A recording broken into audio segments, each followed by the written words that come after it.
Relational database and SQL. SQL के theoretical notes हैं ये। कुछ डेफिनेशंस वगैरह हैं,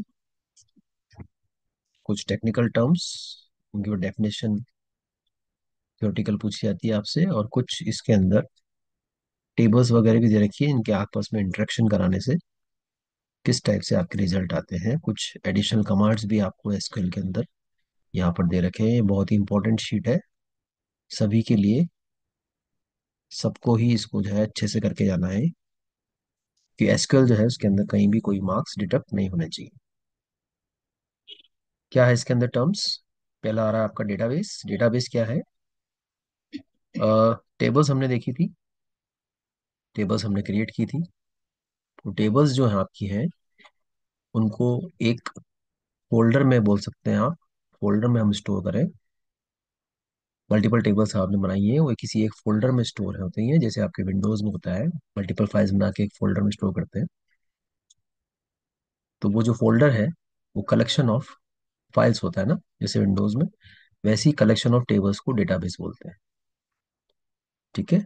ऑर्गेनाइज्ड कलेक्शन है इंटर रिलेटेड डेटा का।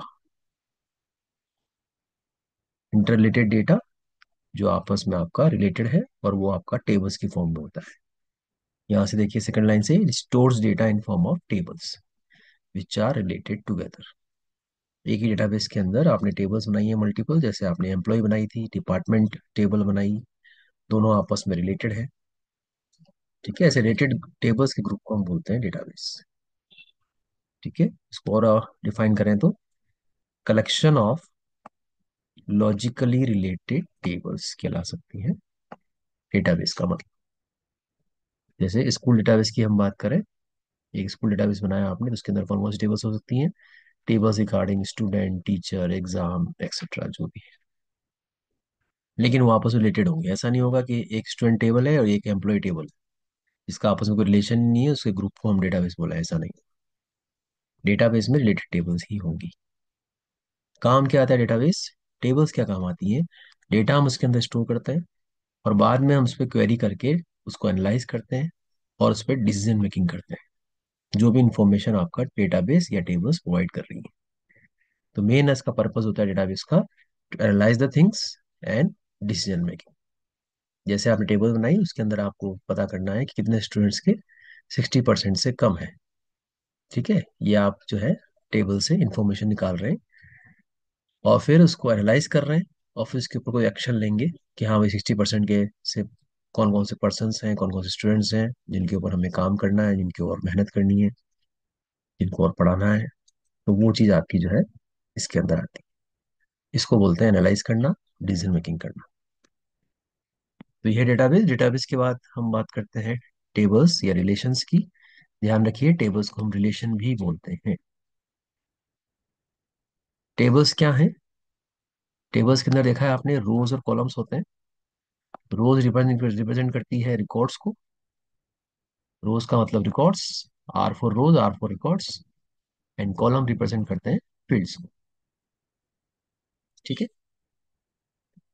तो टेक्निकली अगर हम डिफाइन करें तो टेबल्स या रिलेशंस क्या है? लॉजिकली रिलेटेड रिकॉर्ड्स का ग्रुप है। कलेक्शन है लॉजिकली रिलेटेड रिकॉर्ड्स का, जो आपस में रिलेटेड है। ये रिलेटेड वर्ड बार बार आपका यूज होगा हर जगह। जो आपस में रिलेटेड रिकॉर्ड्स हैं उन्हीं के ग्रुप को हम टेबल बोलते हैं। जैसे एक स्टूडेंट का रिकॉर्ड हो गया, तो ऐसा नहीं कि एक स्टूडेंट का रिकॉर्ड हो गया और एक एम्प्लॉय का रिकॉर्ड हो गया, दोनों मैच नहीं हो सकते, दोनों के फील्ड अलग अलग होते हैं। ठीक है ना? तो इनके फील्ड्स एक जैसे हैं, उनके उसको बोलेंगे लॉजिकली रिलेटेड, और उनके कलेक्शन को हम बोलेंगे टेबल्स। फिर रिकॉर्ड क्या है? रिकॉर्ड को डिफाइन करें अपन। रिकॉर्ड का एक और नाम ध्यान रखिए, ट्यूपल या tuple. Collection of related fields. Fields के कलेक्शन को हम बोलते हैं रिकॉर्ड। जैसे स्टूडेंट का आपका एक रिकॉर्ड हम एग्जाम्पल के लिए ले रहे हैं, तो उसके अंदर कौन कौन से फील्ड हैं, कौन कौन से फील्ड हो सकते हैं उसके अंदर? Roll number, name, date of birth, address, class, father name, mother name. ये सब अलग अलग फील्ड है, इन सबको मिला दें तो वो क्या बन जाएगा? स्टूडेंट का रिकॉर्ड बन जाएगा। तो रिकॉर्ड की डेफिनेशन या ट्यूपल की डेफिनेशन क्या होगी? Collection of related record. Record collection of related fields. एक चीज ध्यान रखिएगा, ट्यूपल इसमें भी था आपके पाइथन में, लेकिन ये ट्यूपल अलग है, वो ट्यूपल अलग। ठीक है, एग्जाम में ध्यान रख लीजिएगा कौन सी ट्यूपल से क्वेश्चन पूछा गया है, एसक्यूएल के रेफरेंस से पूछा गया है या पाइथन के रेफरेंस से पूछा गया है। देन फील्ड का एक और नाम क्या है, एट्रीब्यूट। फील्ड को डिफाइन करें हम, तो ये क्या है, एक डेटा आइटम है। डेटा आइटम मतलब कोई एक इंफॉर्मेशन, पीस ऑफ इंफॉर्मेशन है किसी पर्सन, प्लेस या किसी थिंग के बारे में, एक पीस ऑफ इंफॉर्मेशन। जैसे किसी पर्सन का नाम एक पीस ऑफ इंफॉर्मेशन है, उसका एड्रेस दूसरा, दूसरी इंफॉर्मेशन, उसका फोन नंबर तीसरी इंफॉर्मेशन। इन सबको हम मिला दें तो क्या बन जाता है, रिकॉर्ड बन जाता है। ठीक है ना। तो रिकॉर्ड किससे मिलके बना है, फील्ड से। फील्ड अपने आप में क्या है, एक डेटा आइटम है, एक पीस ऑफ इंफॉर्मेशन है किसी भी एंटिटी के बारे में। ठीक है, एंटिटी आपकी जो है पर्सन भी हो सकती है, प्लेस भी हो सकती है, थिंग भी हो सकती है। फील्ड को और ध्यान से देखें तो it is set of characters, character से मिलके बना है। जैसे एड्रेस या फोन नंबर, तो फोन नंबर में आपने डेटा डाला 9829, तो ये सब क्या है, करेक्टर्स है, डिजिट्स हैं, करेक्टर्स हैं। एड्रेस में आपने डाला कहाँ का एड्रेस है, शास्त्री नगर है, SHAS। तो ये सब क्या है, करेक्टर्स है, मिलकर क्या बनाता है आपका, एक फील्ड की वैल्यू बनाता है। तो सेट ऑफ करेक्टर्स, उसको हम बोलते हैं यहाँ पर फील्ड या एट्रीब्यूट। ध्यान रखिएगा एक और नाम एट्रीब्यूट। तो कहने का मतलब ये है, इन सबको मिला के हम बोले अगर समराइज करें, तो करेक्टर से मिलके बना है फील्ड या एट्रीब्यूट। एट्रीब्यूट या फील्ड से मिलके बना है रिकॉर्ड या ट्यूपल। रिकॉर्ड या ट्यूपल से मिलके बना है टेबल या रिलेशन। और टेबल और रिलेशन से मिलके बना है डेटाबेस। डेटाबेस किससे मिलके बना है, टेबल से। टेबल किससे मिलके बनी है, रिकॉर्ड से। रिकॉर्ड किससे मिलके बना है, फील्ड से। फील्ड किससे मिलके बना है, कैरेक्टर से। ये आपका रिलेशन है इन सब में। टेबल का एक और नाम क्या है, रिलेशन। रिकॉर्ड का एक और नाम क्या है, ट्यूपल। फील्ड का एक और नाम क्या है, एट्रीब्यूट। ये भी ध्यान रखिए। और ये जो हमने डिस्कस किया, इसी को बोलते हैं database hierarchy. Database hierarchy that is database collection of related tables. Related word यहाँ ध्यान रखिएगा। Table is a collection of related records. Record is a collection of related fields. And field is a collection of set of characters. Characters को हम bytes ही बोलते हैं, इसलिए bytes भी लिखा हुआ है। ठीक है, नीचे इसी को रिप्रेजेंट यहाँ पे किया हुआ है, कौन किससे मिलके बना हुआ है। कैरेक्टर या बाइट से मिलके बना है फील्ड, फील्ड से मिलकर बना है रिकॉर्ड, रिकॉर्ड से मिलकर बना है टेबल, टेबल से मिलकर बना है डेटाबेस। तो ये सब चीजें आपकी एक साथ आती हैं। फिर हम बात करते हैं RDBMS की। RDBMS क्या है आपका, डेटाबेस क्या है, कलेक्शन ऑफ टेबल्स। टेबल्स को हमने बनाया, मल्टीपल टेबल्स को, उसको एक ग्रुप में डाल दिया, उसको डेटाबेस बोला। अब डेटाबेस तो आपका है, वो कंप्यूटर पे आपको बनाना है। टेबल्स तो आप पेपर में बना सकते हैं, है ना। और उनको एक जगह स्टोर भी कर सकते हैं, कंप्यूटर के पहले भी टेबल्स बनती थी, कंप्यूटर आने से पहले। और रिलेटेड टेबल्स को एक जगह स्टोर किया गया,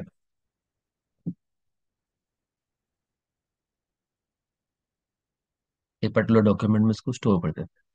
पर कंप्यूटर आने से यही टेबल्स और ये सब डेटाबेस किस पे बन रहा है आपका, कंप्यूटर पे। तो वो सॉफ्टवेयर कौन सा है जो डेटाबेस बनाने में काम आता है, टेबल्स बनाने में काम आता है, उस सॉफ्टवेयर को बोलते हैं DBMS।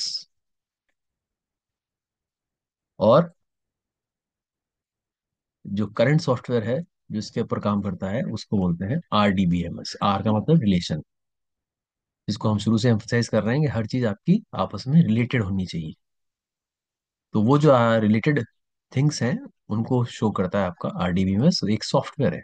डेटाबेस और RDBMS में क्या फर्क है, डेटाबेस तो एक तरीके से कह सकते हैं डेटा का स्टोरेज है, लेकिन वो डेटा का स्टोरेज कर कौन सा सॉफ्टवेयर रहा है, वो कर रहा है DBMS या RDBMS। तो यूज करता, ये मैनेज करता है डेटाबेस को, कैसे इसको कंस्ट्रक्ट करना है डेटाबेस को, कैसे जरूरत पड़ने पर मैनिपुलेट करना है कंप्यूटर पे। ये काम कौन करेगा, RDBMS करेगा। तो एक तरीके से इसको बोल सकते हैं electronic computerised record keeping system है, जो डेटा को स्टोर करता है, उसको इंटीग्रेट करता है एक जगह पे, और यूजर को अलाउ करता है कि वो उसको मैनिपुलेट कर सके कमांड्स के थ्रू। कौन से कमांड्स के थ्रू? एसक्यूएल कमांड्स हमने पढ़े हैं, उनके थ्रू हम उस पर मैनिपुलेट करते हैं। कौन से एग्जाम्पल हैं डीबीएमएस के, आरडीबीएमएस के? तो वो आपके जो है मल्टीपल है। हमने उनमें से एक पढ़ा है माई एसक्यूएल, जो हमने यूज किया हुआ। माई एसक्यूएल सॉफ्टवेयर का नाम है, आरडीबीएमएस का नाम है, और एसक्यूएल लैंग्वेज का नाम है, जो कमांड्स प्रोवाइड करती है, जो हम माई एसक्यूएल एनवायरमेंट में लगाते हैं डेटा को एक्सेस करने के लिए या मैनिपुलेट। ये डिफरेंस है सब में। डेटाबेस कलेक्शन ऑफ डेटा है, उसको कंप्यूटर पे कौन मैनेज करता है? Software, RDBMS. My SQL RDBMS का एग्जांपल है। तो एसक्यूएल लैंग्वेज क्या करती है? एसक्यूएल लैंग्वेज हमें हेल्प करती है कि हम उस आरडीबीएमएस के अंदर, माई एसक्यूएल के अंदर कमांड लगा सकें और डेटा को एक्सेस कर सकें या मैनिपुलेट कर सकें। और कौन से आरडीबीएमएस के एग्जांपल हैं? वो हैं आपके Oracle, SAP, SAP, MS Access, Microsoft का है, फॉक्स प्रो, डीबेस। ये सारे आपके सेम काम करते हैं, लेकिन अलग अलग आपके जो है लेवल पे ये काम होता है। सबसे पुराना जो डीबीएमएस है वो डीबेस था। उसके बाद फिर एडवांस हुआ, फोक्स प्रो आया, फोक्स प्रो के बाद फिर आपके ये सब आपके आए, जो फिलहाल अभी मार्केट में चल रहे हैं। आरडीएमएस एक तरीके से काम करता है बैकएंड के फॉर्म में। बैकएंड ऑफ एप्लीकेशन, जैसा हमने पाइथन कनेक्टिविटी में देखा था, Python as a front end काम करता है, और जो एसक्यूएल है आपका माई एसक्यूएल, वो एज ए बैकएंड काम करता है। बैकएंड का मतलब क्या होता है? वो सॉफ्टवेयर जो डेटा को स्टोर करे और जरूरत पड़ने पर एक्सेस प्रोवाइड करे। डेटा को स्टोर करने वाला सॉफ्टवेयर बैकएंड कहलाएगा, और डेटा को शो करने वाला इंटरेक्शन जिससे जिसका यूजर से होगा, वो कौन सा कहलाएगा? Front end. फ्रंट एंड से यूजर इंटरेक्शन करता है, और बैक एंड में वो चीज आपकी सेव होती है। जैसे आप ऑनलाइन फॉर्म भर रहे हैं, तो आपने डेटा फिल किया वेबसाइट पे जाके, तो जो आपको फॉर्म दिख रहा है, वो जिस सॉफ्टवेयर बना हुआ है, वो फ्रंट एंड है। जैसे ही फॉर्म में आपने सबमिट किया, वो डेटा कहाँ चला गया? वो डेटा चला गया आपके उस कंपनी के सर्वर पे, और वहां जाके डेटाबेस में, टेबल्स में जाके स्टोर हो गया आपका सारा डेटा। वो आपको नहीं दिखेगा बैकएंड, वो कहाँ गया? वो आपका, वो गया कंपनी के सर्वर पे, वहां जाके डेटाबेस में स्टोर हो गया। तो वो एज ए बैकएंड काम करता है डेटाबेस या RDBMS software.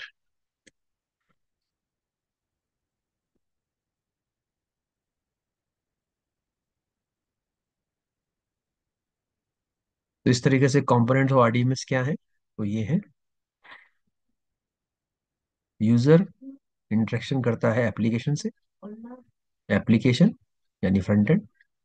Front end request करता है आरडीबीएमएस को, जो भी यूजर ने बोला उसके लिए। फिर आरडीबीएमएस एग्जीक्यूट करता है जो भी कमांड यूजर ने दिया है उसको डेटाबेस के साथ। इस तरीके से काम होता है। डेटाबेस जो भी यूजर ने कमांड दिया है उसको एग्जीक्यूट करने के बाद डेटा को वापस देता है आरडीबीएमएस को। आरडीबीएमएस उसका रिप्लाई देता है एप्लीकेशन को, यानी फ्रंट एंड को, और एप्लीकेशन फिर यूजर को उसका डेटा प्रोवाइड करा देती है। इस तरीके से ये सारे मिलकर काम करते हैं। तो यूजर इंटरेक्शन कर रहा है फ्रंट एंड यानी एप्लीकेशन से, एप्लीकेशन काम करता है बैक एंड यानी आरडीबीएमएस से, आरडीबीएमएस डेटा निकालता है डेटाबेस से और फिर यूजर को प्रोवाइड करता है।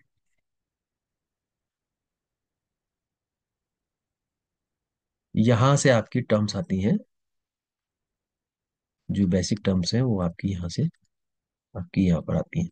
अब देखिए यहाँ पर और कौन सी टर्म्स आ रही हैं। ये बहुत इंपॉर्टेंट टर्म्स आ रही हैं। अब ये पूछी जाती हैं आपकी सीबीएसई एग्जाम में, बोर्ड में।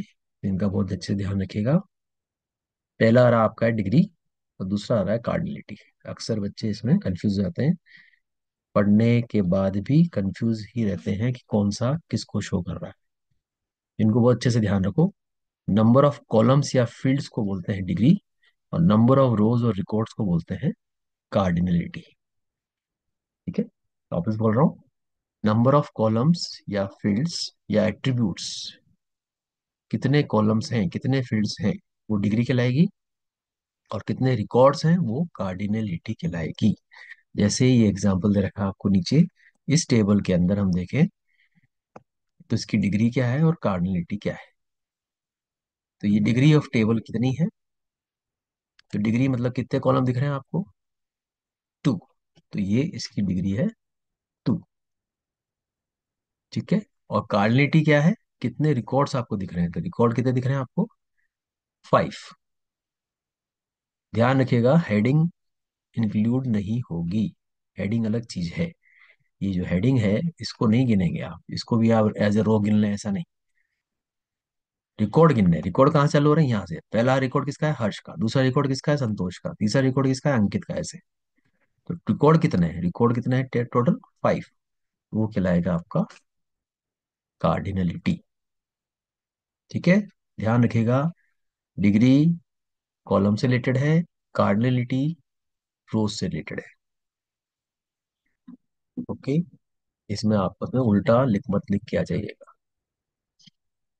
फिर आता है डोमेन। डोमेन क्या चीज है, possible values for a field. Possible values for a field क्या होता है, जैसे आप नीचे टेबल देखिए, पहले रोल नंबर है, नेम है, और स्टूडेंट का हाउस लिखा हुआ है। अब ये जितने भी स्टूडेंट हैं पूरी स्कूल में, उसके रोल नंबर, उनके नेम लिखे हैं और उनके हाउस लिखे हैं। अब किसी भी स्कूल में हाउस जनरली 4 होते हैं, नाम कुछ भी हो। जैसे इस वाले स्कूल में नाम है रेड ग्रीन ब्लू येलो। तो आप ही सोचिए जरा कि स्टूडेंट भले कितने हजार हों, लेकिन हाउस वाले कॉलम में इन 4 वैल्यू के अलावा और कोई वैल्यू आ सकती है क्या, नहीं आ सकती। इन 4 वैल्यू में से ही इनमें से कोई भी एक वैल्यू हर रिकॉर्ड में आएगी। तो ये जो 4 वैल्यूज हैं जो आपको यहाँ दे रखी हैं, ये क्या है, ये इस हाउस फील्ड का डोमेन है। डोमेन मतलब possible values for a field, उस फील्ड के लिए क्या क्या पॉसिबल वैल्यूज हैं, उसकी रेंज को, या उसके जो कह सकते हैं वैल्यूज के ग्रुप को हम बोलते हैं हम डोमेन। तो ये डोमेन कहलाता है। ठीक है, देखिए छोटी छोटी टर्म्स हैं लेकिन काफी इंपॉर्टेंट है, ज्यादा भी लिखना नहीं पड़ता आपको, केवल टू द पॉइंट लिखना है आपको, और फुल मार्क्स मिलते हैं, इसलिए बोल रहे हैं एसक्यूएल के अंदर इन नोट्स को अच्छे से पढ़ के जाइए।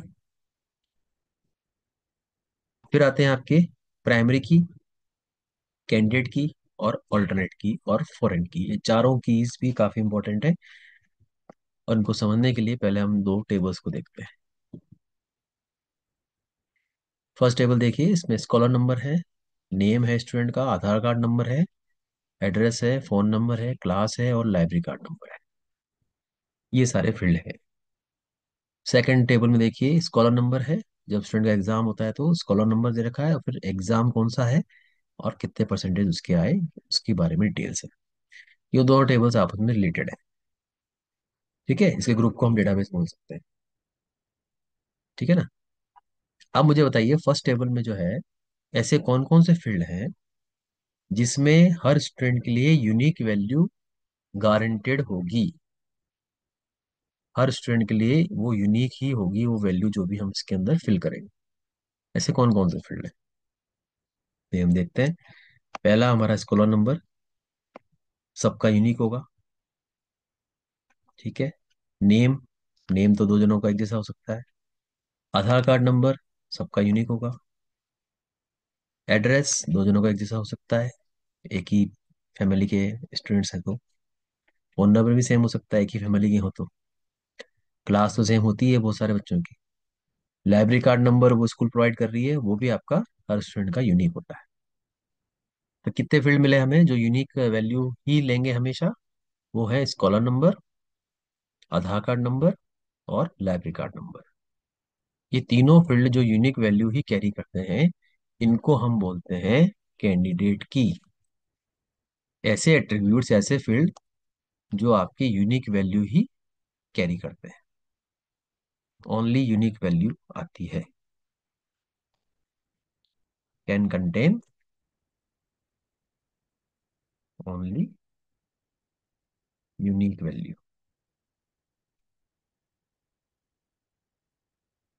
ठीक है, for each record.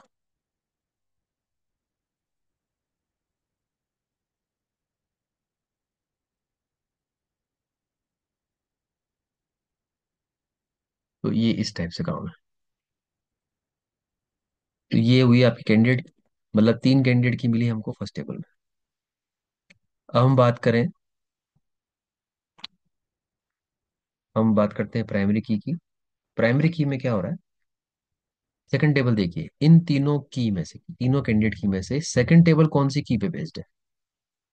Scholar number पे, आधार कार्ड नंबर पे, या लाइब्रेरी कार्ड नंबर पे? तो हम सेकंड टेबल देखें तो वो हमारी बेस्ड है स्कॉलर नंबर पे। एग्जाम जो हो रहे हैं वो स्कॉलर नंबर के अकॉर्डिंग, और स्कॉलर नंबर ही इन दोनों में कॉमन। तो फर्स्ट टेबल में, वापस फर्स्ट टेबल पे आते हैं। फर्स्ट टेबल में इन तीनों में से स्कॉलर नंबर, आधार कार्ड नंबर और लाइब्रेरी कार्ड नंबर, इन तीनों में से स्कॉलर नंबर को हम एज ए प्राइमरी की चूज करेंगे। प्राइमरी करी, प्राइमरी की आपकी क्या करेगी? वो आपकी यहाँ पर दोनों टेबल्स जो आपकी हैं उनको ज्वाइन करने का काम आती है। ठीक है, तो तीनों में से कौन सी चूज करी आपने? प्राइमरी की, स्कॉलर नंबर को। तो स्कॉलर नंबर बन गई आपकी प्राइमरी की। अब स्कॉलर नंबर प्राइमरी की बनी, तो बनी किससे? लेकिन जो कैंडिडेट की थी ऑलरेडी, उन्हीं से प्राइमरी की चूज की जाएगी। यानी प्राइमरी की बनने के लिए सबसे पहले फील्ड का क्या होना जरूरी है? कैंडिडेट की होना जरूरी है। और कैंडिडेट की होने के लिए क्या जरूरी है? यूनिक वैल्यू जरूरी है।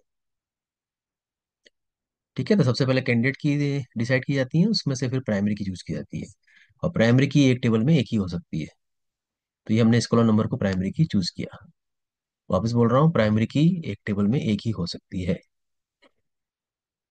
अब जो बाकी दो बच गई, आधार कार्ड नंबर और लाइब्रेरी कार्ड नंबर, ये जो आपके फील्ड बच गए, जो है तो कैंडिडेट की लेकिन प्राइमरी की नहीं बन पाए, तो ये कहलाएंगी ऑल्टरनेट की। ऐसी कैंडिडेट की जो प्राइमरी की नहीं बन पाई उसको बोलेंगे हम ऑल्टरनेट की। ठीक है, 3 टर्म्स हो गई। कैंडिडेट की यूनिक वैल्यूज, जो प्राइमरी की बनने लायक है वो कैंडिडेट की, उनमें से एक को बना दिया आपने प्राइमरी की। ठीक है, कैंडिडेट की से ही प्राइमरी की बनेगी। एक बात और है, जैसे ही प्राइमरी की बनाते हैं हम किसी कैंडिडेट की को, उसमें एक और फीचर आ जाता है कि उसके अंदर हम नल वैल्यू नहीं डाल सकते। अब नल वैल्यू मतलब उसको ब्लैंक नहीं छोड़ सकते। ठीक है, तो नल वैल्यूज उसके अंदर नहीं आएंगी, ये सबसे इंपॉर्टेंट फीचर है प्राइमरी की का। अब एक को बना दिया आपने प्राइमरी की, और एक ही को बना सकते हैं आप प्राइमरी की। तो जो बच गई कैंडिडेट की जो प्राइमरी की नहीं बन पाई, वो क्या कहलाएंगी? ऑल्टरनेट की। इन तीनों को पहले हम यहाँ पर देख लेते हैं नोट्स में क्या लिखा हुआ है। प्राइमरी की क्या है? सेट ऑफ वन या मोर एट्रीब्यूट्स है that uniquely identify each record in A table. पहली तो फीचर क्या है? यूनिक वैल्यूज होती हैं इनके अंदर, हर रिकॉर्ड को यूनिकली आइडेंटिफाई करती हैं। यूनिक वैल्यू होती है हर रिकॉर्ड के लिए। और दूसरा फीचर क्या है प्राइमरी की का?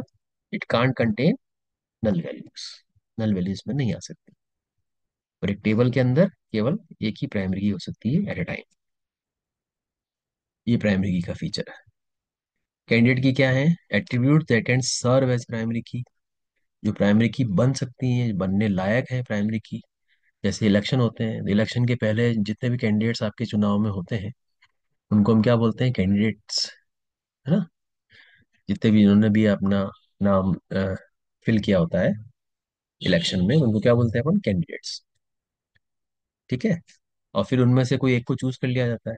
जैसे हमने कैंडिडेट की में से प्राइमरी की चूज करी, तो कैंडिडेट की का नाम इसी से आया कि जो प्राइमरी की बनने लायक है वो कहलाएंगी candidate keys which are capable to work as primary key. क्यों है capable to work as primary key? क्योंकि उनके उनके अंदर क्या है? यूनिक वैल्यूज है। ठीक है, ऑल्टरनेट की क्या होती है? ऐसी कैंडिडेट की जिसमें जो एज ए प्राइमरी की सिलेक्ट नहीं हुई, उनको बोलेंगे हम ऑल्टरनेट की।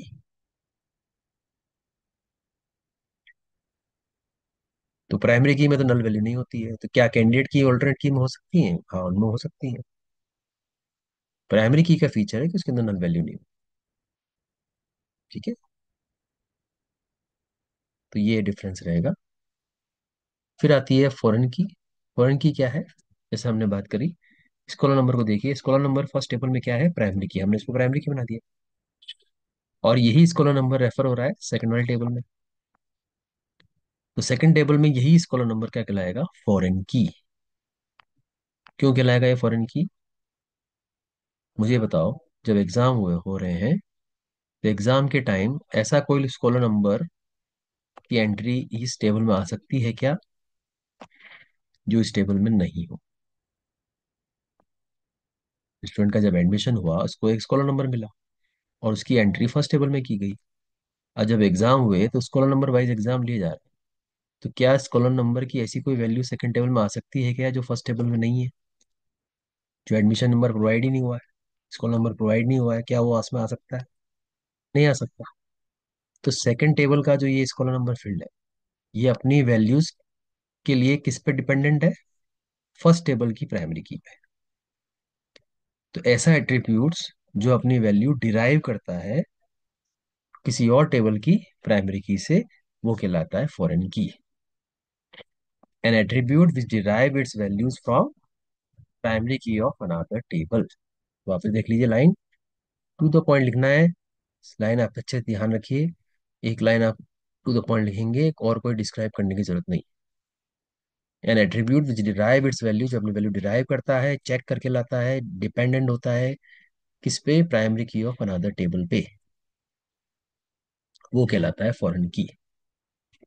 और उस आधार पे जिस टेबल में प्राइमरी की होती है उसको बोलते हैं मास्टर या पेरेंट टेबल, और जिस टेबल में फॉरेन की होती है उसको बोलते हैं डिटेल या चाइल्ड टेबल। यानी फर्स्ट टेबल ये मास्टर टेबल है या पेरेंट टेबल है, और सेकंड टेबल ये चाइल्ड टेबल है या डिटेल टेबल है।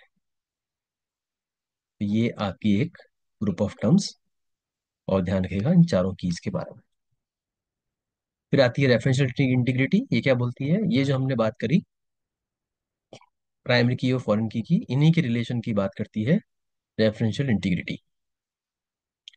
वो रूल्स जो मास्टर और डिटेल टेबल के अंदर जो रिलेशनशिप है उसको डिटरमाइन करते हैं, उसको इंश्योर करते हैं, उन रूल्स को बोलते हैं रेफरेंशियल इंटीग्रिटी। और इसके तीन रूल्स हैं। इसका एक रूल तो हम पढ़ चुके हैं, क्या पढ़ा था हमने रूल, कि फर्स्ट टेबल के अंदर स्कॉलर नंबर प्राइमरी की है, सेकंड टेबल के अंदर स्कॉलर नंबर फॉरेन की है। फॉरेन की में ऐसी कोई भी वैल्यू नहीं आ सकती जो प्राइमरी की में नहीं है। ठीक है, ये फर्स्ट रूल है। ये देखिए यहाँ पर, फॉरेन की can't contain a value which is not in primary की। ठीक है, ये फर्स्ट रूल हो गया। सेकंड रूल क्या है, अब देखिए, स्कॉलर नंबर 101 है, मैंने इसको चेंज करके 1001 कर दिया, तो क्या होगा इससे, इससे ये होगा कि सेकंड टेबल के जो दो रिकॉर्ड हैं इनका रेफरेंस खत्म हो गया। अब ये किसको रेफर करेंगे, ये तो करप्शन हो गया। ठीक है ना, क्या करना था, अगर आपको चेंज करना ही था तो दोनों टेबल में साथ करना। ऐसा नहीं है कि एक जगह कर दिया और एक जगह नहीं करा, तो दिक्कत हो जाएगी।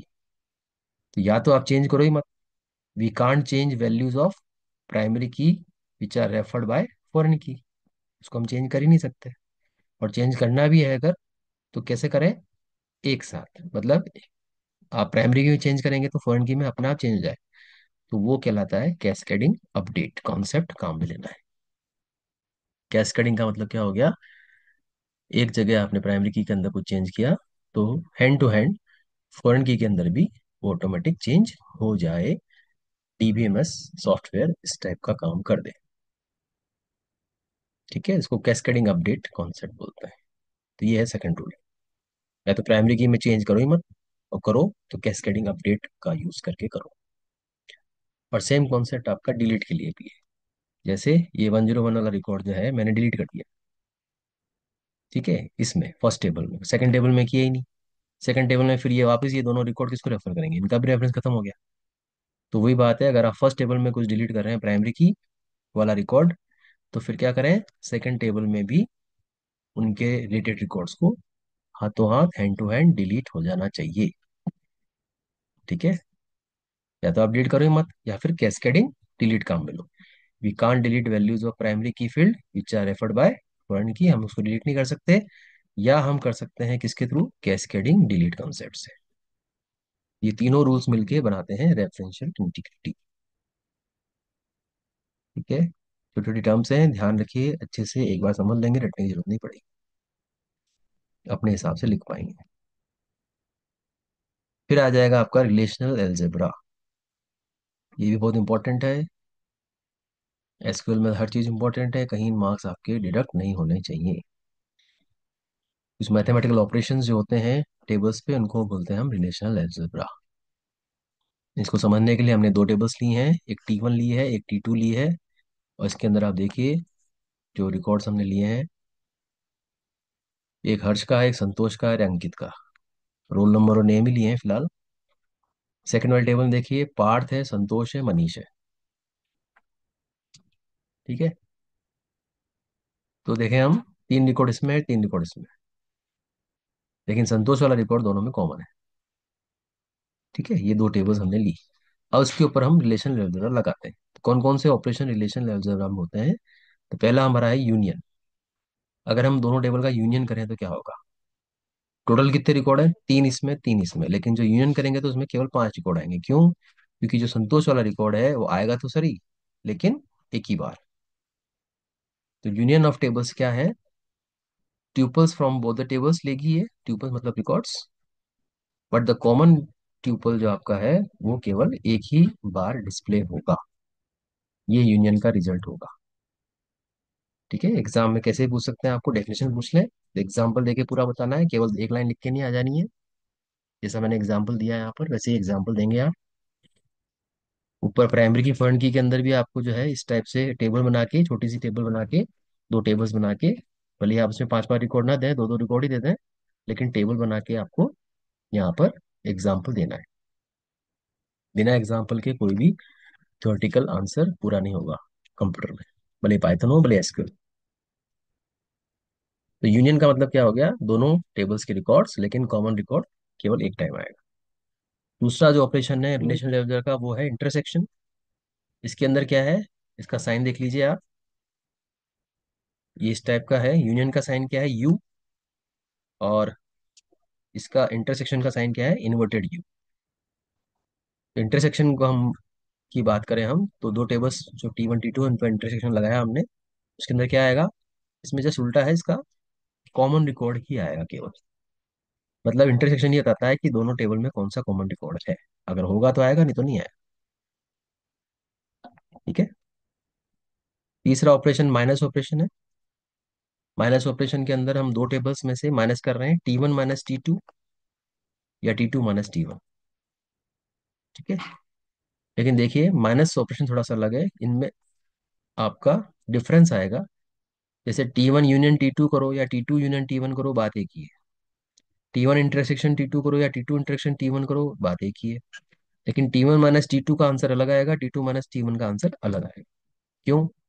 ये देखिए T1 - T2 मतलब T1 के सारे रिकॉर्ड माइनस कॉमन रिकॉर्ड। वापस बोल रहा हूँ, इस ऑपरेशन का मतलब क्या है? T1 के सारे रिकॉर्ड माइनस कॉमन रिकॉर्ड, इसलिए दो ही रिकॉर्ड आए फर्स्ट टेबल के। लेकिन अगर हम T2 - T1 करें तो क्या होगा? सेम कॉन्सेप्ट, T2 के सारे record minus common record, T2 के सारे रिकॉर्ड माइनस कॉमन रिकॉर्ड। तो उसमें केस में क्या आ गया? T2 के दो रिकॉर्ड आए, कॉमन रिकॉर्ड संतोष वाला इसमें नहीं आया। ठीक है, तो ये आपका माइनस या सेट डिफरेंस ऑपरेशन। उसके बाद आता है कार्टेशियन प्रोडक्ट। कार्टेशियन प्रोडक्ट बहुत फेवरेट है सीबीएसई का, कितनी बार ये पूछा गया है, बार बार रिपीटिशन फॉर्म में लगातार हर साल पूछा ही जाता है कई बार। कार्टेशियन प्रोडक्ट क्या है? पहले हम इसको एग्जांपल समझ लेते हैं, फिर हम इसकी डेफिनेशन पे आते हैं। देखिए T1 यहाँ दे रखा है, T2 यहाँ दे रखा है, वापस मैंने ले लिया है इनको। और सेकंड वाले टेबल में मैंने एक और फील्ड डाल दिया, एज। ठीक है, अब कार्टेशियन प्रोडक्ट का साइन क्या है? क्रॉस, T1 क्रॉस T2, ये करना है हमें। तो इसमें करना क्या होता है, आप पहले फर्स्ट टेबल का पहला रिकॉर्ड लीजिए, 101 हर्ष। उसको सेकंड टेबल के फर्स्ट रिकॉर्ड के साथ लिख दीजिए ऐसे। 101 हर्ष, 104 पार्थ 15। फर्स्ट टेबल का पहला रिकॉर्ड, सेकंड टेबल का पहला रिकॉर्ड। उसके बाद फर्स्ट टेबल का पहला रिकॉर्ड वही चल रहा है, सेकंड टेबल का सेकंड रिकॉर्ड। उसके बाद फर्स्ट टेबल का पहला रिकॉर्ड ही चल रहा है, उसके बाद सेकंड टेबल का थर्ड रिकॉर्ड। इस टाइप से आपको बनाना है। यानी फर्स्ट टेबल का पहला रिकॉर्ड इन तीनों रिकॉर्ड के साथ लिखा जाएगा। और यही सेम केस है फिर आपका second table, sorry, second record के साथ होगा। नीचे देखिए, संतोष, संतोष वाला जो रिकॉर्ड है वो वापस किसके साथ लिखा जाएगा, पार्थ, संतोष, मनीष। भले ही कॉमन रिकॉर्ड हो, उससे फर्क नहीं पड़ता। फिर थर्ड रिकॉर्ड अंकित वाला, अगेन अंकित वाले रिकॉर्ड को पार्थ, संतोष, मनीष के साथ लिखा गया। इस टाइप से लिखा जाता है, और इस टाइप से जो आंसर मिलता है हमको, उसको बोलते हैं कार्टेशियन प्रोडक्ट। ठीक है। अब इसके अंदर क्या फीचर है इसके, दो टेबल का जब आप कार्टेशियन प्रोडक्ट करते हैं तो उसकी जो डिग्री है, डिग्री क्या होती है, नंबर ऑफ कॉलम्स। इसकी डिग्री क्या है फर्स्ट टेबल की, दो। इसकी टेबल, सेकंड टेबल की डिग्री क्या है, तीन। तो इनकी जो डिग्री है आपस में, वो कार्टेशियन प्रोडक्ट में क्या हो जाती है, प्लस। यानी दो इसके हैं और तीन इसके हैं, तो टोटल आंसर जो आया कार्टेशियन प्रोडक्ट का, उसमें कितने फील्ड होंगे, पांच। फर्स्ट टेबल की डिग्री कितनी है, दो। सेकंड टेबल की डिग्री कितनी है, तीन। तो कार्टेशियन प्रोडक्ट की डिग्री कितनी होगी, पांच, प्लस हुआ। अब आप कार्डिनलिटी देखो, कार्डिनलिटी क्या होती है, number of records. First table में कितने रिकॉर्ड है, तीन। सेकंड टेबल में कितने रिकॉर्ड है, तीन। तो दोनों की कार्टेशियन प्रोडक्ट की आंसर के अंदर रिकॉर्ड्स कितने होंगे, तो वो आपका मल्टीप्लाई होता है। डिग्री प्लस हुई थी, लेकिन कार्डिनलिटी क्या होती है, मल्टीप्लाई। तो 3 × 3, तो टोटल कितने होंगे, 9। ये पूछे जाता है कई बार। तो आपको डायरेक्ट आंसर देना है, अगर डायरेक्ट पूछा गया है कि कार्टेशियन प्रोडक्ट वाली टेबल के अंदर क्या डिग्री रहेगी या क्या कार्डिनलिटी रहेगी, तो आपको टेबल बनाने नहीं बैठ जाना है, डायरेक्ट आप निकाल सकते हैं इस फॉर्मूले के द्वारा जो यहाँ लिखा हुआ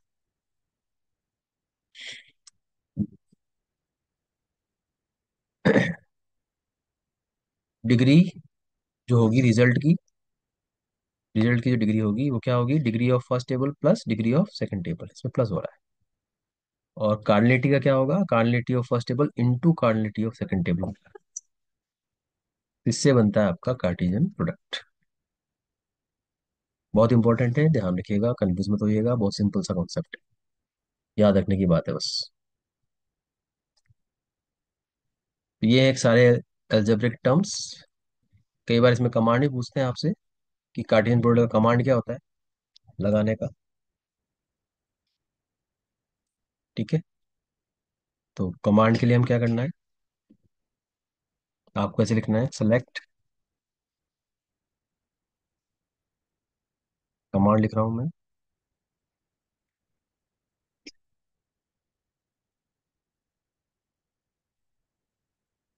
star from first table T1, comma T2। बस हो गया। ठीक है, select star from T1, T2, ऐसा लिखेंगे तो आंसर के अंदर क्या आएगा, कार्टेशियन प्रोडक्ट आएगा। दो टेबल को हम ज्वाइन करते हैं तो हम कंडीशन लगाते हैं ना वो, कि कौन सा कॉमन फील्ड है, वो उसमें नहीं लगाना है। नहीं लगाओगे तो कार्टेशियन प्रोडक्ट आ जाएगा। ठीक है, कमांड इतना ही होगा इसमें। ठीक है, चलिए फिर हम बात करते हैं केयर और वेयर केयर डेटा टाइप का डिफरेंस। ये क्या होता है भाई, वेयर केयर तो हमने देख लिया था, पढ़ते आ रहे हैं शुरू से कि एसक्यूएल के अंदर टेबल क्रिएट करते हैं तो जो टेक्स्ट फील्ड है उसके लिए हम वेयर केयर लेते हैं। लेकिन उसके लिए केयर डेटा टाइप भी पॉसिबल होता है। केयर दैट इज करेक्टर, उसको भी हम ले सकते हैं। केयर पहले लेते थे हम पहले, बाद में जब माई के नए वर्जन्स में वेयर केयर डेवलप हुआ तो फिर वेयर केयर ही लेने लग गए। क्यों लेने लग गए, क्या बेनिफिट है इसके लेने के, वो हम डिस्कस कर रहे हैं। केयर जो आपका है वो फिक्स लेंथ स्ट्रिंग है, लेकिन varchar variable length string है।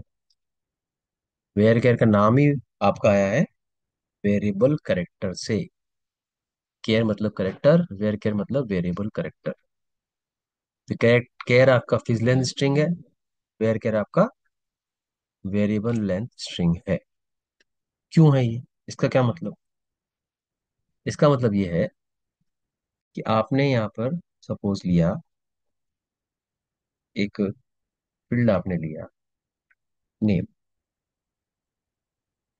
ठीक है, क्रिएट टेबल करते वक्त आपने लिया नेम, और फिर लिखा उसमें, ये किस टाइप का है, वेयर केयर टाइप का, ऐसे लिखते हैं। और वेयर केयर के बाद आपने लिखा इसमें, इसकी जो विड्थ है वो 20 लिखी आपने, ठीक है। इस टाइप से लिखते हैं आप क्रिएट टेबल में। एक आपने ये कमांड लिखा, एक आपने लिखा सपोज, इसी को आप लिखते नेम केयर और 20। दोनों कमांड आपके एक्सेप्टेबल है, वेयर केयर भी ले सकते हैं, केयर भी ले सकते हैं। पर होता क्या डिफरेंस में, जैसे आपने लिया केयर 20, तो मेमोरी के अंदर 20 ब्लॉक्स बन गए और वो रिजर्व हो गए नेम फील्ड की एंट्री के लिए। वेयर केयर के अंदर भी हुआ, 20 आपकी जो है ब्लॉक्स रिजर्व हो गए नेम की एंट्री के लिए। अब आपने जब नेम की एंट्री की, इंसर्ट कमांड जब आपने लगाया टेबल में, तब नेम की एंट्री की आपने, तो उसके अंदर आप नाम डाला आपने सपोज राज। अब राज के 3 लेटर ही हुए, तो 3 लेटर इसमें आए। तो अगर आपने के ले रखा है तो क्या होगा इसमें, कि 3 लेटर आपके उस 20 ब्लॉक में से केवल 3 ब्लॉक यूज हुए, ठीक है। बाकी 17 ब्लॉक्स वो यूज नहीं हुए, लेकिन फिर भी वो मेमोरी एंगेज करेंगे, यानी साथ में रहेंगे उसके। लेकिन वेयर केयर में क्या फ्लेक्सिबिलिटी है, कि राज आपने जब डाला नाम में, तो 3 लेटर्स आपकी या 3 ब्लॉक्स यूज हुए, बाकी के 17 ब्लॉक जो आपके यूज नहीं हुए वो फ्री हो जाएंगे मेमोरी में किसी और यूज के लिए। ये फ्लेक्सिबिलिटी रहती है, तो जितने काम आए उतने रख लिए, बाकी हटा दिए। तो एक तरीके से यही है कि एक क्लासरूम के अंदर 20 चेयर्स लग रही हैं, और उसके अंदर फिर 3 स्टूडेंट आए, तो बाकी 17 चेयर्स आपकी उसी क्लास में रहेंगी। भले ही उनका यूज कहीं और आ रहा है, लेकिन आप वहां से नहीं हटा सकते, तो वो एक तरीके से फिक्स हो गया। ये केयर का नेचर है। और वेयर केयर का नेचर क्या है, कि 17 जो आपकी चेयर्स है जो काम नहीं आ रही हैं, वो कहीं और अगर काम पड़ता है उन चेयर्स का, तो उनको वहां ले जाया जा सके, क्योंकि क्लास में 3 स्टूडेंट ही बैठे हैं, और जरूरत पड़ेगी तो वापस ले आएंगे। तो ये जो आपकी फ्लेक्सिबिलिटी है, इस कारण से इसको बोलते हैं वेरिएबल लेंथ स्ट्रिंग, और केयर को बोलते हैं फिक्स लेंथ स्ट्रिंग। एक बार जो फिक्स हो गया हो गया, 20 है तो 20 रहेगा हमेशा। वेयर केयर में फ्लेक्सिबिलिटी, ये हुआ पहला डिफरेंस। दूसरा डिफरेंस देखिए, केयर मैक्सिमम कितने करेक्टर स्टोर हो सकता है, 255 ओनली। जो भी आप एंट्री करना है, जैसे राज में कितने करेक्टर है, 3 ही है, लेकिन मैक्सिमम कितने कर सकते हो आप इसके अंदर एंट्री, 255 करेक्टर्स। और वेयर केयर में जो है उसकी रेंज कहीं ज्यादा है, 65535, ठीक है। फ्लेक्सिबिलिटी है और रेंज भी है, ओके। और जो हम फिक्स लेंथ की बात कर रहे थे, उसके अंदर होता क्या है, जब हमने देखा यहाँ पर राज वाला एग्जाम्पल, तो राज में जब आपने एंटर किया था केयर में अंदर, तो 3 तो ब्लॉक यूज हुए, बाकी ब्लॉक के अंदर क्या हुआ, बाकी ब्लॉक के अंदर क्या हो जाती है, स्पेसेस आ जाती है, स्पेस स्टोर हो जाती है। वो इसके अंदर लिखा हुआ है, अगर वैल्यू एंटर्ड शॉर्टर है देन द लेंथ एन, जो आपने लेंथ एन दे रखी है, एन मतलब जैसे आपने यहाँ दी थी 20, उससे अगर शॉर्टर है आपकी वैल्यू, तो बाकी जो खाली ब्लॉक्स हैं उनमें क्या आ जाएगी, स्पेस ऐड हो जाएगी। इसलिए ये लेस मेमोरी एफिशिएंट है। मेमोरी आपकी यहाँ पर वेस्ट हो रही है, इसलिए लेस मेमोरी एफिशिएंट। और वेयर केयर में जैसा समझाया आपको, इसमें कोई स्पेसेस नहीं आएंगी, और रिलीज हो जाएगी अनयूज्ड मेमोरी स्पेस। 17 चेयर्स जो काम नहीं आई ना, वो आपकी रिलीज हो गई, कहीं और काम आ गई, इसलिए ये ज्यादा मेमोरी एफिशिएंट है। ये बहुत डिफरेंस है केयर और वेयर केयर में, इसलिए आजकल हम वेयर केयर ही काम में लेते हैं। लेकिन डिफरेंस पूछा जाए आपसे तो ये तीन डिफरेंस आपको एज इट इज लिखने हैं। ध्यान रखिएगा, एसक्यूएल में कुछ भी सेलेक्टिव नहीं है, सब अच्छे से पढ़ के जाना है, मैं बार बार बोल रहा हूँ। Okay, then comes joins. SQL के अंदर जॉइंस जो आपके हैं, कौन कौन से जॉइंस हैं? जॉइंस तो वैसे बहुत सारे हैं, आपके कोर्स में केवल दो जॉइंस के बारे में बता रखा है। एक जॉइन तो आप ऑलरेडी पढ़ चुके हैं, दैट इज इक्वी जॉइन बोलते हैं इसको, जो हम शुरू से पढ़ते आए हैं कि दो टेबल्स को आपस में ज्वाइन करना है तो क्या करें, कॉमन फील्ड जो है उसके ऊपर कंडीशन लगा दें। ठीक है, जैसे ईएमपी टेबल थी हमारी, जानी पहचानी आपकी टेबल ईएमपी टेबल, और सेकंड टेबल डिपार्टमेंट, और दोनों में कॉमन फील्ड है डिपार्टमेंट नंबर। तो जब हम इनको ज्वाइन करना चाहेंगे तो क्या क्वेरी लगाएंगे हम, इस टाइप की, select star from EMP department. अगर सारे फील्ड ले रहे हैं तो सेलेक्ट स्टार, फ्रॉम के बाद दो टेबल के नाम, और कंडीशन क्या हो गई, where employ dot department number is equal to department dot department number. ये हम जब लगाते हैं क्वेरी तो इसको इक्वी जॉइन बोला जाता है। इक्वी जॉइन क्यों बोलते हैं, क्योंकि हम इसके अंदर इक्वल टू साइन यूज कर रहे हैं दोनों टेबल्स को आपस में ज्वाइन करने के लिए, ये इक्वी जॉइन। तो क्या नॉन इक्वी जॉइन भी होता है? हाँ होता है। नॉन इक्वी जॉइन में क्या होता है, इक्वल टू के अलावा अगर आप कोई दूसरा रिलेशनल ऑपरेटर यूज करें, greater than, less than, not equal to, इस टाइप का कोई यूज करें, तो फिर वो नॉन इक्वी जॉइन कहलाता है। अच्छा, एक चीज और इसके अंदर, जो हम हमेशा से लिखते आए हैं ये वाला कमांड, इसको लिखने का एक और तरीका भी होता है, select star from EMP join department. ठीक है, फ्रॉम के बाद ईएमपी, फिर जॉइन, फिर डिपार्टमेंट, और फिर ऑन, और फिर ये आपका कॉमन फील्ड का मेंशन। इसको इस टाइप से भी लिखा जा सकता है। कभी बाई चांस लिखा हुआ आ जाए तो आप ये मत देखना कि ये क्या नया कमांड आ गया, समझ में नहीं आ रहा, बात वही है। ठीक है, तो दोनों को ज्वाइन करेंगे, तो ज्वाइन करने से क्या होता है, जो जो डिपार्टमेंट नंबर आपके यहाँ पर मैच हो रहे हैं उन्हीं का रिकॉर्ड इसमें आएगा। जैसे आप फर्स्ट टेबल देखें, फर्स्ट टेबल में 4 रिकॉर्ड है, 101, 102, 103, 104। सेकंड टेबल के अंदर डिपार्टमेंट नंबर तीन दे रखे हैं, 10, 20, 40। अब आप देखिए जरा, अगर हम इनको ज्वाइन करते हैं तो ज्वाइन में रिजल्ट टेबल में आंसर क्या आता है, 101 वाला आपका आया इसके अंदर, पहला रिकॉर्ड 101। ठीक है, 101 का डिपार्टमेंट नंबर क्या है, पहले देख लें, 10 है। क्या 10 सेकंड वाले टेबल में अवेलेबल है? हाँ है। तो पहले हम डिपार्टमेंट नंबर फिल कर देते हैं, 10, 10। दो बार क्यों आ रहा है डिपार्टमेंट नंबर, क्योंकि आपने सेलेक्ट स्टार लिखा है यहाँ पे। सेलेक्ट स्टार का मतलब सारे फील्ड, तो फर्स्ट टेबल के भी सारे फील्ड, सेकंड टेबल के भी सारे फील्ड, डिपार्टमेंट नंबर दो बार आएगा। ठीक है, अब ये मैच हो रहा है यहाँ पर, तो पहले हमने कंफर्म कर लिया हाँ मैच हो रहा है, ठीक है। उसके बाद हम बाकी एंट्रीज कर देते हैं, जैसे ई नेम क्या हो गया इसका, ABC। सैलरी क्या हो गई, 20,000। डी नेम क्या हो गया इसका, सेकंड टेबल से देखें आप, काउंट्स हो गया। और डिपार्टमेंट एवरेज सैलरी क्या हो गई, 25,000। ये एंट्री होगी। फिर हम देखते हैं सेकंड रिकॉर्ड 102 वाला, 102। पहले इसका डिपार्ट नंबर देख लें, डिपार्ट नंबर क्या है इसका, 20। क्या सेकंड टेबल में अवेलेबल है? हाँ है। ओके, तो पहले आप लिख देते हैं यहाँ पर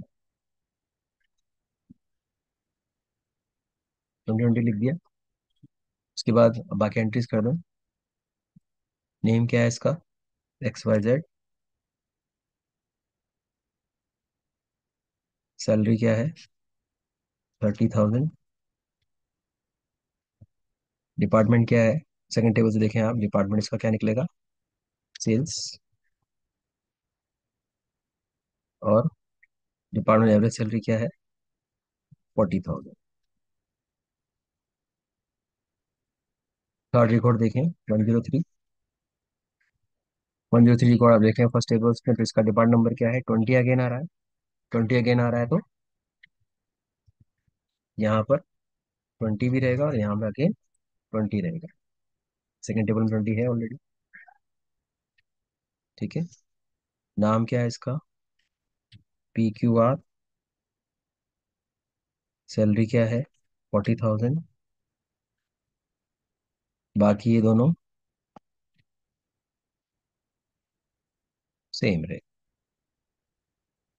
फोर्थ रिकॉर्ड देखें, 104। 104 वाला रिकॉर्ड, उसका डिपार्ट नंबर क्या आ रहा है? 30। क्या 30 सेकंड टेबल में है? नहीं है। मैचिंग नहीं मिली। नहीं मिली तो फिर ये रिकॉर्ड नहीं आएगा। ठीक है। ऐसा नहीं कि आधा आ जाए और आधा नहीं आए ना। ऐसा हम ना लिखते हैं कि 104 RHT 50,000 और आगे का मिला ही नहीं तो आगे का कॉलम छोड़ दिए खाली, ऐसा नहीं होता। पूरा रिकॉर्ड ही नहीं आएगा। और इस वाले जो सेकंड टेबल है उसके अंदर एक 40 नाम का भी था डिपार्टमेंट नंबर, पर उसका कोई मेंशन फर्स्ट टेबल में कोई एम्प्लॉय है ही नहीं 40 वाले का, तो उसका भी कोई मेंशन रिजल्ट में नहीं आएगा। तो जो मैचिंग होता है वही आता है। जब भी इक्वल टू का मतलब है, इक्वल टू का मतलब क्या है? जो मैचिंग हो वही रिकॉर्ड लो।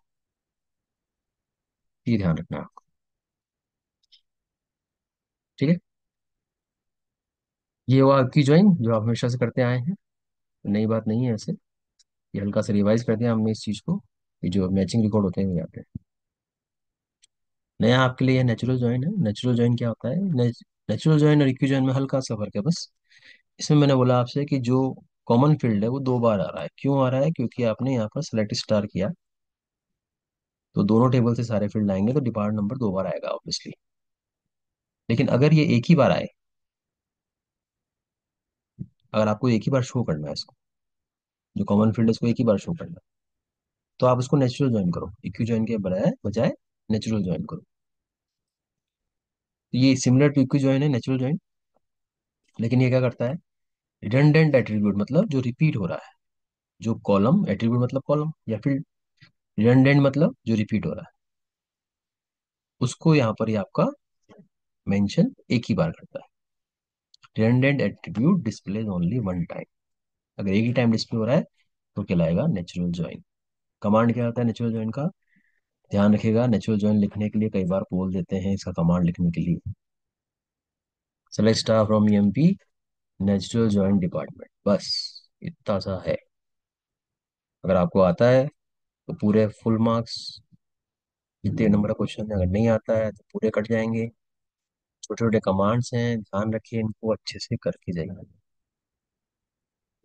रिजल्ट टेबल क्या रहेगी? रिजल्ट टेबल सेम ही रहेगी, जैसी ऊपर है वैसी ही रहेगी। फर्क ये रहेगा कि जो डिपार्टमेंट फील्ड है आपका वो एक ही बार आएगा।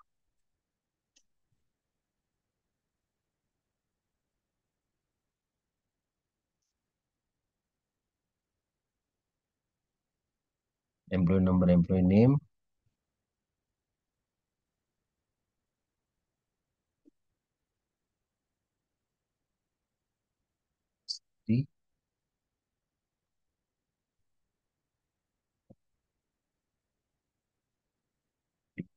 ये सब।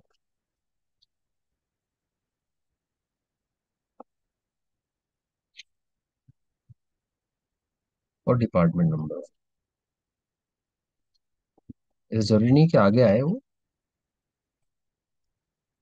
इसमें हमने ऐसा आगे मेंशन कर दिया एक ही बार को अलग से हाईलाइट करने के लिए। तो इक्विजन और नेचुरल जॉइन एक ही चीज है, लेकिन बस जो कॉमन फील्ड है वो एक ही बार आता है। कमांड क्या रहेगा नेचुरल जॉइन का? ये। इक्विजन का कमांड क्या होता है वो आप ऑलरेडी जानते हैं। सेकंड ऑप्शन ये है।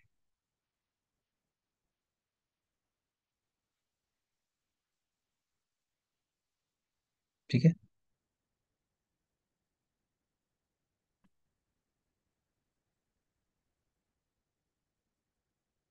अब और भी स्पेसिफिक कमांड्स, एसक्यूएल के एडिशनल कमांड्स, ये भी कई बार पूछे जाते हैं, बहुत इंपॉर्टेंट हैं ये भी। प्राइमरी की जो हमने बात करी थियोरेटिकली ऊपर, उसको बनाते कैसे हैं, कमांड फॉर्म में कैसे लिखते हैं, या प्राइमरी की बना दी है तो उसके अंदर चेंजेस कैसे करना है, या प्राइमरी की बना दी है उसको हटाना कैसे है, उनके कमांड्स के बारे में ये बात कर रहा है। ठीक है, जल्दी से कर लेते हैं इसको। प्राइमरी की स्पेसिफाई करना है। अगर आप टेबल क्रिएट करते वक्त ही प्राइमरी की बनाना चाहते हैं, कैसे लिखेंगे आप? क्रिएट टेबल कर रहे हैं सपोज स्कूल, उसके अंदर आपने पहला फील्ड लिया आईडी, किस टाइप का, इंटीजर टाइप का, और इसी को आपको प्राइमरी की बनाना है तो केवल प्राइमरी के आगे लिख दीजिए, that's all. Second table, sorry second field को शुरू करने से पहले आप यहाँ पर प्राइमरी की लिख दीजिए। प्राइमरी की एक टेबल में एक ही होती है, दो फील्ड पे तो आप लिख नहीं पाएंगे। ठीक है ना? जैसे इसके अंदर नेम, वेयर केयर 10, इसका कंस्टेंट हमने पढ़ा था ना, कंस्टेंट, ये वही कंस्टेंट है। इसका कंस्टेंट नॉट नल है, इसका कंस्टेंट प्राइमरी की है। नॉट नल तो मल्टीपल टाइम्स भी आ सकता है, लेकिन प्राइमरी की किसी एक फील्ड पे आएगी। इस वाले थर्ड फील्ड में कंस्टेंट है ही नहीं, तो जरूरी नहीं होता कि हर फील्ड का कंस्टेंट हो। तो ये है, ऐसे बनाते हैं प्राइमरी की। या फिर आप ऐसा कमांड भी दे सकते हैं, जहां पर आप फील्ड के आगे नहीं लिख रहे हैं, सारे फील्ड खत्म होने के बाद आप लिख रहे हैं कि प्राइमरी की किसको बनाना है, आईडी को। क्रिएट टेबल कमांड खत्म होने से जस्ट पहले सारे फील्ड का मेंशन आपने कर दिया, उसके लास्ट में आप लिख रहे हैं प्राइमरी की किसको बनाओ, आईडी को। यानी जो फील्ड आपको प्राइमरी की बनाना है इसको ब्रैकेट में लिख दिया। इस टाइप से भी आप प्राइमरी की बना सकते हैं, कब? जब आप टेबल क्रिएट कर रहे हैं। सेकंड केस आपका है कि जब आपने टेबल क्रिएट ऑलरेडी कर दी, अब उसके अंदर आपको किसी को प्राइमरी की बनाना है। प्राइमरी की ऐड करनी है, मतलब फील्ड भी ऐड करना है, प्राइमरी की भी ऐड करनी है। फील्ड ऐड करने का कमांड तो आप जानते हैं, ऑल्टर टेबल, जो भी टेबल का नाम है, ऐड फील्ड का नाम और डेटा टाइप, इतना तो आप जानते हैं ऑल्टर टेबल टेबल कमांड में। बस उसके आगे और क्या लिख दो, प्राइमरी की भी लिख दो, तो टेबल के अंदर फील्ड भी ऐड हो जाएगा और वो प्राइमरी की भी बन जाएगा, नया फील्ड, है ना? एक नया फील्ड हम ऐड कर रहे हैं और उसको प्राइमरी की बना रहे हैं। ये दूसरा केस हो गया। तीसरा केस ये होता है कि फील्ड तो ऑलरेडी है, हमें नया फील्ड ऐड नहीं करना, लेकिन किसी ऑलरेडी एग्जिस्टिंग फील्ड को प्राइमरी की बनाना है। ठीक है, तो क्रिएट टेबल करते वक्त तो हमने केवल सिंपल टेबल क्रिएट कर दिए थे, ये देखिए। अब हमको बाद में मालूम पड़ता है कि नहीं, आईडी को तो अपन ने प्राइमरी की बनाया ही नहीं, इसको तो प्राइमरी की बनाना था। टेबल क्रिएट करने के बाद उसमें ऑलरेडी फील्ड है, उसको बनाना है प्राइमरी। तो फिर कमांड क्या रहेगा, ऑल्टर टेबल, ऑल्टर कमांड ही काम में लेंगे, स्कूल, जो भी फील्ड टेबल का नाम है, ऐड के बाद आपको इस टाइप से मॉडिफाई करना है। ऐड क्या करनी है, केवल प्राइमरी की, तो केवल प्राइमरी की, और जिसको भी आपको प्राइमरी की बनाना है उसको ब्रैकेट में लिख दीजिए। एक कमांड तो ये है। दूसरा कमांड है ऑल्टर टेबल स्कूल, उसके अंदर से ऐड की जगह हम मॉडिफाई वाला ऑप्शन ले रहे हैं, और मॉडिफाई कर देंगे हम फील्ड का नाम, पहले लिखेंगे, उसका डेटा लिखेंगे, और फिर प्राइमरी की लिख देंगे पीछे। जो भी आपको इजी पड़े दोनों में से लिख के प्रैक्टिस करिए कमांड्स की। हल्का सा इधर उधर हो जाता है, कमांड गलत हो जाता है, फिर फुल मार्क्स नहीं मिलते। पार्शियल मार्क्स का कोई हिसाब नहीं है इसमें। ठीक है, प्राइमरी की कैसे ऐड करनी है, ये तीन आपके हैं। पहला केस क्रिएट टेबल करते वक्त ही, सेकंड केस क्रिएट टेबल करने के बाद लेकिन नया फील्ड ऐड करते हुए, और तीसरा एग्जिस्टिंग फील्ड को प्राइमरी की कैसे बनाए। अब तीनों केस में कैसे भी प्राइमरी की बनाए आप, लेकिन अगर आपको प्राइमरी डिलीट करनी है तो फिर आपका एक सिंगल कमांड है, ये alter table student drop. Drop के बाद फील्ड का नाम नहीं लिखना है, केवल क्या लिखना है, प्राइमरी की। और जैसा आप जानते हैं एक ही टेबल में एक ही प्राइमरी की होती है, तो वो किसी और को डिलीट नहीं करेगा, किसी फील्ड को डिलीट नहीं करेगा, फील्ड को डिलीट नहीं करेगा, ध्यान रखिएगा, केवल उसका प्राइमरी की स्टेटस हटा देगा। अब वो फील्ड प्राइमरी की नहीं रहा, फील्ड तो रहेगा, बस वो प्राइमरी की ऐसे प्राइमरी की बिहेव नहीं करेगा। तो ये है एडिशनल कमांड्स प्राइमरी की के, ध्यान रखिएगा कैसे करना है। उसके बाद कुछ चीज़ें और हैं, जनरल चीज़ें। अब तो ऑर्डर बाय जो आप करते हैं, हमेशा से करते आए हैं, सेलेक्ट स्टार फ्रॉम दिस जो भी है आपका ऑर्डर बाय, हमेशा आपने किया है किसी एक फील्ड से।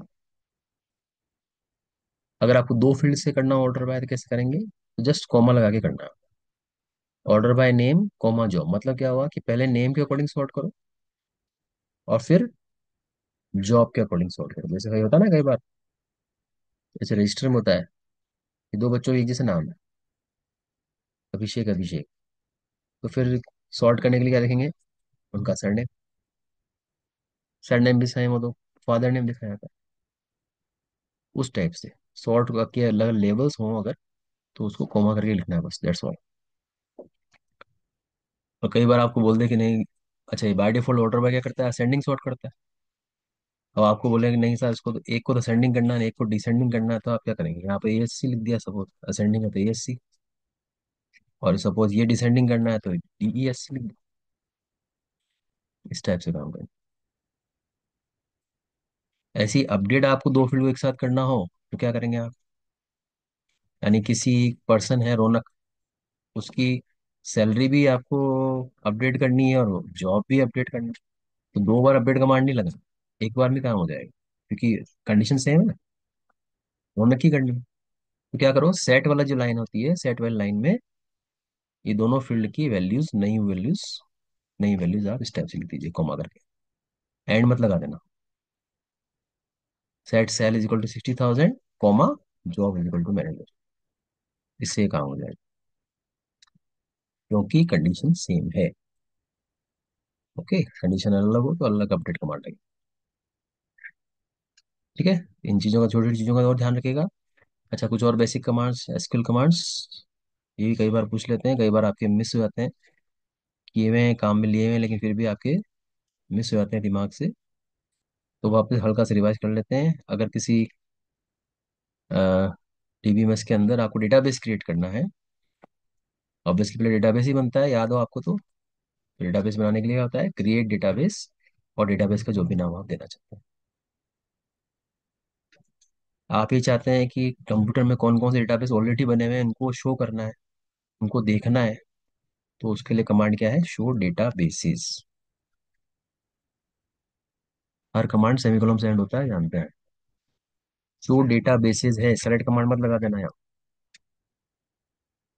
किसी डेटाबेस को ओपन करना है तो वो है यूज डेटाबेस का नाम, जैसे यूज एबीसी, सीधा लिखना है यूज और फिर सीधा डेटाबेस का नाम। क्रिएट डेटाबेस में नाम लिखा था क्रिएट डेटाबेस फिर डेटाबेस का नाम, लेकिन यूज में सीधा लिखना है डेटाबेस का नाम। डिलीट करना है किसी डेटाबेस को तो ड्रॉप डेटाबेस, डेटाबेस का नाम, जैसे ड्रॉप डेटाबेस एबीसी, यानी क्रिएट में और ड्रॉप में डेटाबेस वर्ड बीच में आएगा। किसी डेटाबेस के ओपन करके, यानी उसको ओपन कर दिया हमने, यूज कर लिया मतलब, और उसके अंदर देखनी है कौन कौन सी टेबल्स बनी हुई ऑलरेडी, तो कमांड है शो टेबल्स। Tables, S. किसी टेबल का स्ट्रक्चर शो करना है तो कमांड का नाम क्या है, डीईएससी, टेबल नेम। भी कई बार अपन कर चुके हैं प्रैक्टिकली, लेकिन आप भूल जाते हैं कई बार। टेबल का स्ट्रक्चर बोल रहा है वो, टेबल का कंटेंट नहीं। टेबल का कंटेंट अगर शो करना है तो अपन सेलेक्ट स्टार लगाते हैं, select star from table name, content show करने के लिए, रिकॉर्ड शो करने के लिए, डेटा शो करने के लिए। ये स्ट्रक्चर के लिए क्या लगाएंगे, डीईएससी, दैट इज डिस्क्राइब होता है फुल फॉर्म टेबल का नाम, जैसे डीईएससी एम्प्लॉय। तो इस टाइप से आपको काम करना है। ठीक है, ये आपके एसक्यूएल के एडिशनल थ्योरेटिकल नोट्स थे, अच्छे से करके जाइएगा। इनमें कोई भी सिलेक्टिव नहीं है, वापस बोल रहा हूँ, अच्छे से करके जाइए। ओके।